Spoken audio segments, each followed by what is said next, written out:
মুখে হাতে সিগারেট, বিড়ি, জর্দা, তাদের সালাম দেয়া যাবে কি? যারা হারাম খোর তাদেরকে সালাম দিবেন না। হারাম খাচ্ছে তো, বিশ্বাস করুন এগুলি হারাম। সিগারেট, জর্দা হারাম, কোনো সন্দেহ নেই। মাকরু কারা বলে? যে পান খায় সে বলে, বুঝছেন না? পানের সাথে একটু জর্দাও খায়, উনি মাকরু বলে কেন? নিজে খায় সেই জন্য। আবার মাঝে মধ্যে তিনি এটাকে বড় কিছু মনে করে। বিশ্বাস করুন, এটা খাবেন না, কোনো দরকার নেই।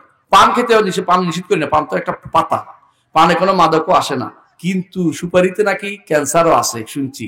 যদি এটা সত্য হয়ে যায় তো এটা খাওয়াই যাবে না, হারাম। বুঝে না কথাটা? কারণ মানুষের ক্ষতি করে জিনিস খাওয়া যায় না।